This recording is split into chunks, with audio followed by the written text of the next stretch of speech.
Channel knowledge खैर। आज हमारा लेक्चर नंबर 9 है और जिसमें हम chapter number 4 input and output में से प्रोग्रामिंग प्रैक्टिस करेंगे। और सबसे पहला हमारा प्रोग्राम है 4.10। प्रोग्राम की स्टेटमेंट हम देखते हैं। सबसे पहले write a program to calculate the simple interest.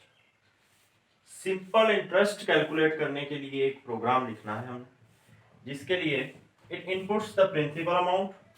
सबसे पहले हम देख लेंगे कि इनपुट क्या क्या हमने करवाना है। प्रिंसिपल अमाउंट इनपुट करवानी है, रेट ऑफ इंटरेस्ट इनपुट करवाना है and the number of years. तो यहाँ पे हमारे पास 3 टाइप्स ऑफ इनपुट्स हैं। तीन चीजें हैं जो इनपुट करवानी हमने। सबसे पहले प्रिंसिपल अमाउंट है, फिर रेट ऑफ इंटरेस्ट है और नंबर ऑफ इयर्स। तो अगर हम इसका सबसे पहले इस प्रोग्राम की स्टेटमेंट पे थोड़ा सा रफ वर्क कर लें तो हमारे लिए प्रोग्राम को सॉल्व करना, प्रोग्राम राइट करना इजी हो जाएगा। And display the simple interest. Simple interest हमने डिस्प्ले करवाना है। सबसे पहले हमने इनपुट करवाना है प्रिंसिपल अमाउंट, यानी हम कहेंगे P को इनपुट करवाना हमने, और उसके बाद रेट ऑफ इंटरेस्ट, रेट कितना इंटरेस्ट का रेट है। तीसरी चीज हमारे पास है year, Y। Rate of interest के बाद number of years, Y। And display, ये तीन चीजें हमने क्या करनी है, इनपुट करनी है। और डिस्प्ले क्या करवाना है, सिंपल इंटरेस्ट, इंटरेस्ट जिसको हम I भी लिख सकते हैं। वेरिएबल नेम हम यहाँ पे हमें पता चल गया कि हमने 4 वेरिएबल लेने हैं इस प्रोग्राम में, ठीक है। इसके बाद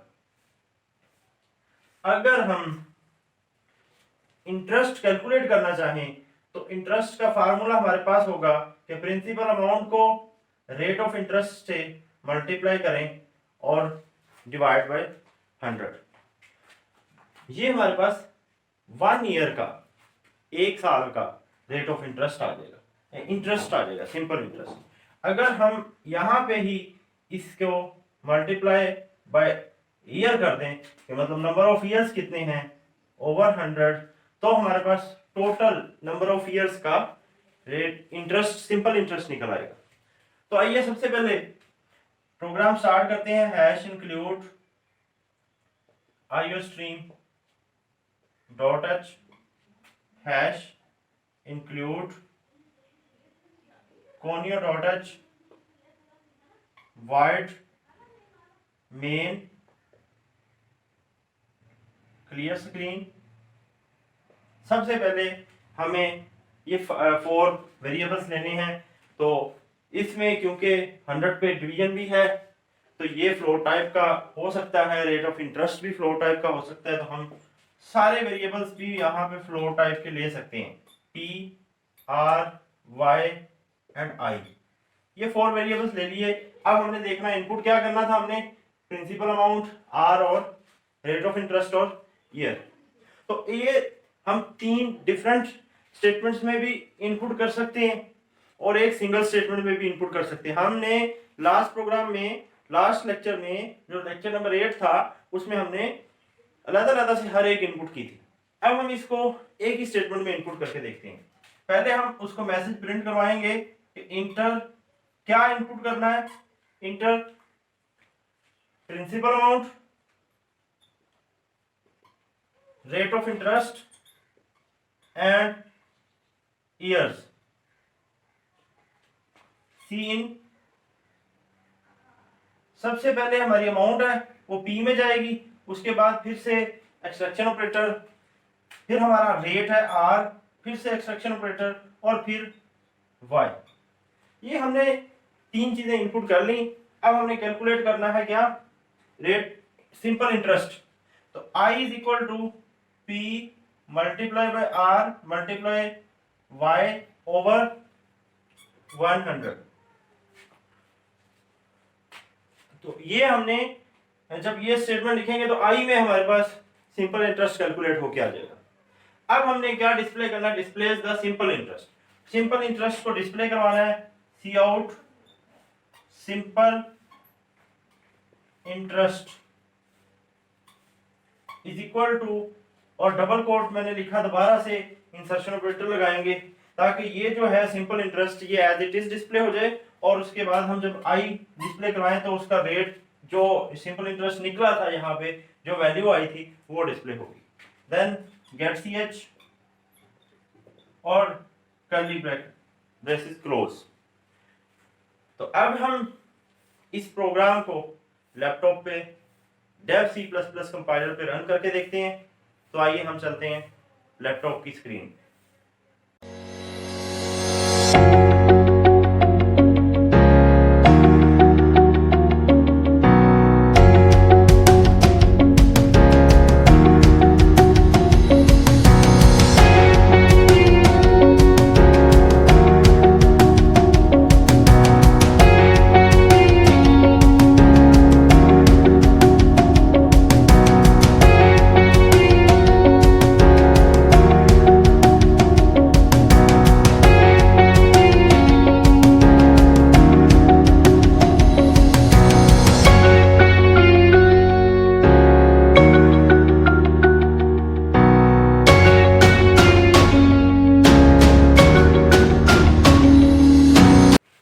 अभी आपने लैपटॉप स्क्रीन पे प्रोग्राम हमने कैसे रन किया 4.10 और उसकी आउटपुट आपने देखी।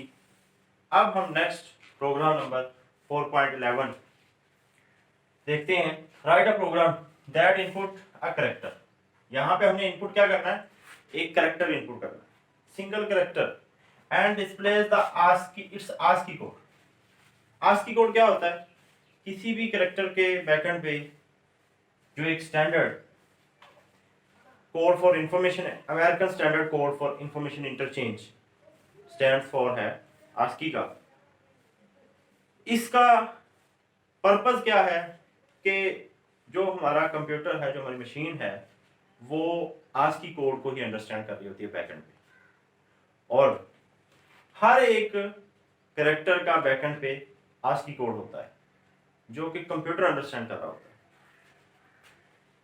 अगर हम कहें ए कैपिटल, ये एक हमारे पास ए कैरेक्टर है, इसका एक आस्की कोड है जो कि 65 है हेक्साडेसिमल में, और इसकी एक बाइनरी वैल्यू भी होगी जो कि कंप्यूटर अंडरस्टैंड कर रहा है और अपने अंदर वो बाइनरी में ही स्टोर कर रहा है। ठीक है, इसी तरह बी जो कैपिटल है 66 है एंड सो ऑन। इसी तरह स्मॉल ए का भी हैश का अपना एक आस्की कोड है, डॉलर साइन का अपना एक आस्की कोड है, सो ऑन। हर एक कैरेक्टर का हमने इस प्रोग्राम में क्या करना है कि एक कैरेक्टर इनपुट करना है और उसका आस्की कोड डिस्प्ले करवाना है। तो कैरेक्टर जो होगा वो कैरेक्टर टाइप का होगा और आस्की कोड हम इंटीजर टाइप में लेंगे, और कैरेक्टर को जब हम कन्वर्ट करेंगे इंटीजर टाइप में तो उसका आस्की कोड हमें मिल जाएगा। ठीक है, जैसे हमने पिछले लेक्चर्स में लेक्चर नंबर 7 में हमने टाइप कास्टिंग पढ़ी। अब टाइप कास्टिंग क्या होती है वो आप लेक्चर नंबर 7 देखेंगे तो आपको पता चल जाएगा। और टाइप कास्टिंग में हमने एक टाइप पढ़ी थी इम्प्लिसिट टाइप कास्टिंग, जो कि ऑटोमेटिकली रन बाय कंपाइलर होती है। हमें वो कन्वर्ट नहीं करना पड़ता यार, सिंटैक्स नहीं लिखना पड़ता, हमें जस्ट ऐसा करना होता है कि हम कैरेक्टर टाइप को इक्वल कर देते हैं इंटीजर टाइप के, तो वो कैरेक्टर की वैल्यू जो इज इक्वल टू होती है इंटीजर की वैल्यू वो कन्वर्ट हो जाती है ऑटोमेटिक। अभी हम करके देखते हैं। यहाँ पे हैश इंक्लूड iostream .h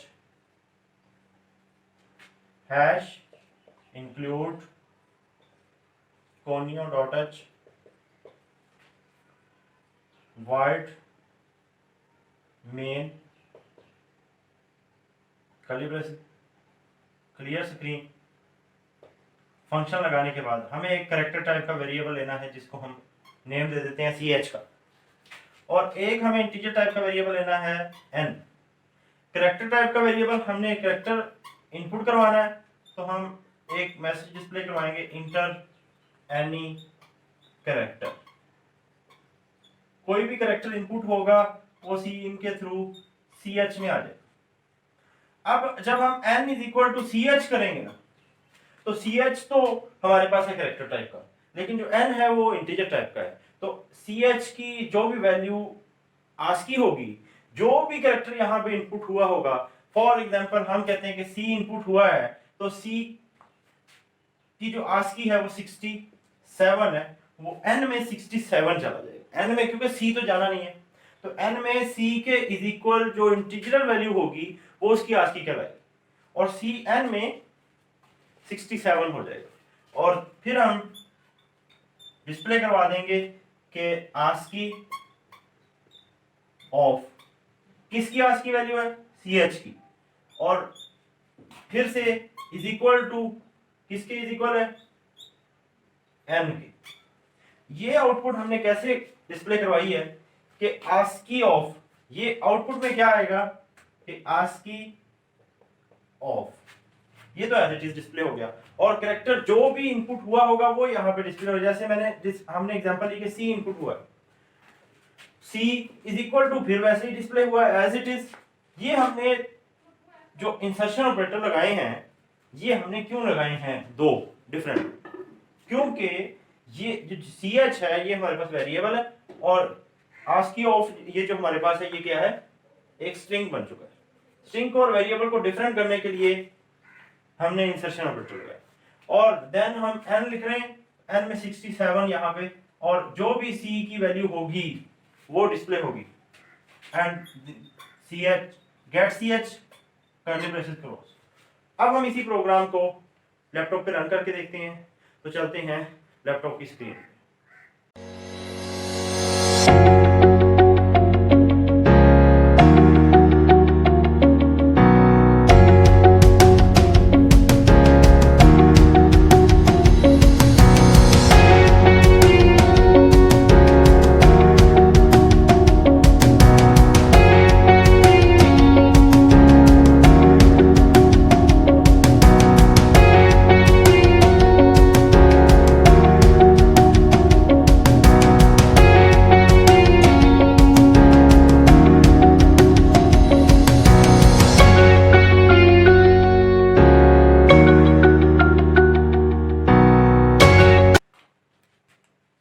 अभी आपने देखा कि प्रोग्राम नंबर 4.11 हमने कैसे प्रोग्राम को रन किया, और उसकी आउटपुट आपने देखी कि जब हम कैरेक्टर इनपुट करते हैं तो उसकी आस्की वैल्यू कैसे आउटपुट होती है।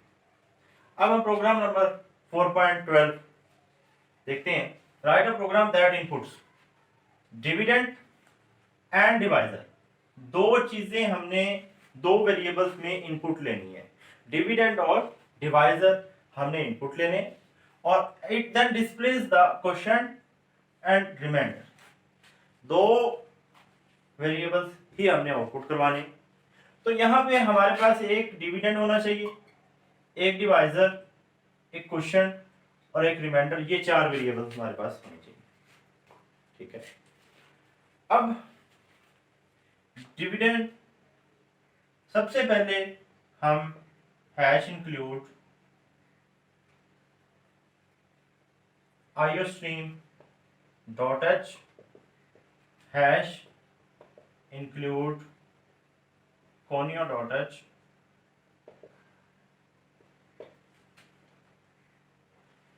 void main curly braces clear string, और हमने 4 वेरिएबल्स फ्लोट टाइप के ले लेते हैं, क्योंकि क्वेश्चन नहीं यहाँ पे हमारे पास, क्योंकि क्वेश्चन भी हमने एक क्वेश्चन लेना है जस्ट इंटीजर टाइप का, हमने टोटल वैल्यू नहीं लेनी उसकी, और रिमाइंडर में क्योंकि बाकी जो बचेगा फिर रिमाइंडर में हमारे पास आ जाएगा, तो इसलिए हम यहाँ पे इंटीजर टाइप का एक डिविडेंड, डिवाइजर, क्वोशिएंट और रिमाइंडर। सबसे पहले हमने दो इनपुट करनी है, ये दो वैल्यूज हमारे पास इनपुट होंगी, और ये वैल्यूज एज ए आउटपुट हम डिस्प्ले करवाएंगे इस पे प्रोसेसिंग करने के बाद। सबसे पहले हम एक मैसेज डिस्प्ले करवाते हैं कि इंटर डिविडेंड एंड डिवाइजर, सी इन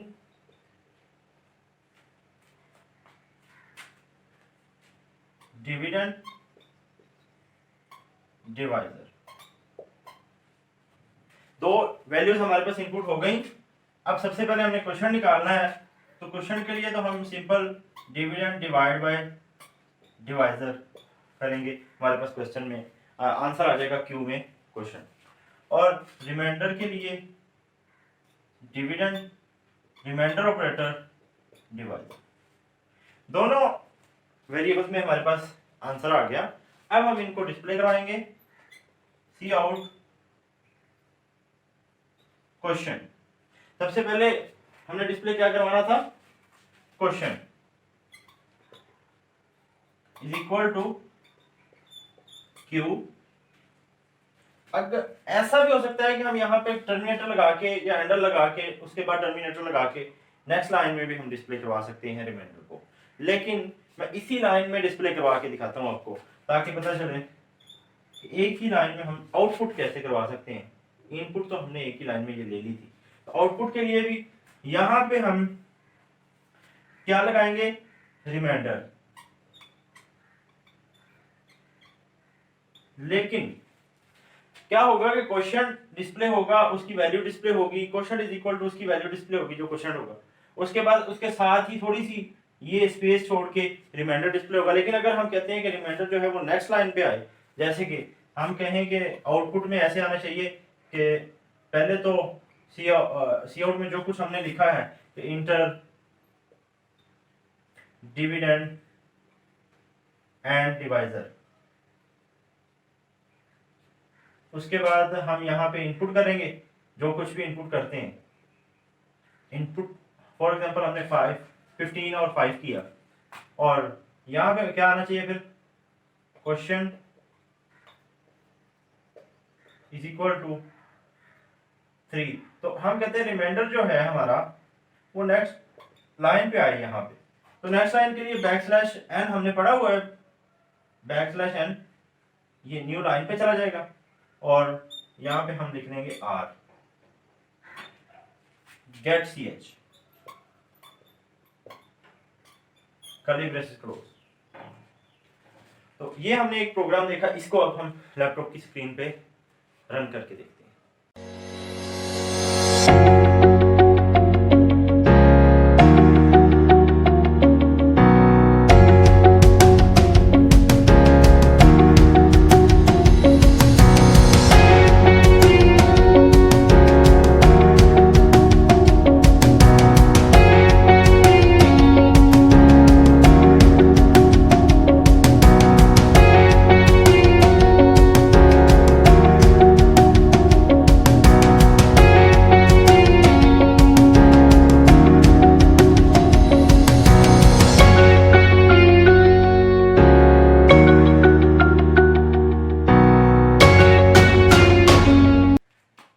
अभी आपने देखा कि हमने इस प्रोग्राम को लैपटॉप की स्क्रीन पे रन करके देखा, कैसे देखा, और उसकी आउटपुट कैसे आती है कि जब हम डिविडेंड और डिवाइजर को इनपुट करके प्रोग्राम रन हो रहा होता है, और प्रोग्राम की एग्जीक्यूशन के दौरान हम जब डिविडेंड और डिवाइजर को इनपुट करते हैं तो हमारे पास कैसे क्वेश्चन और रिमाइंडर आउटपुट में आते हैं।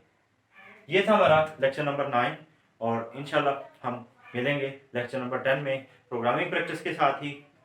तब तक के लिए अल्लाह हाफिज़। मेरा चैनल नॉलेज घर सब्सक्राइब करना ना भूलिएगा, और साथ ही बेल के आइकन पे क्लिक कर दीजिएगा ताकि हर नई आने वाली वीडियो आप तक पहुंच सके।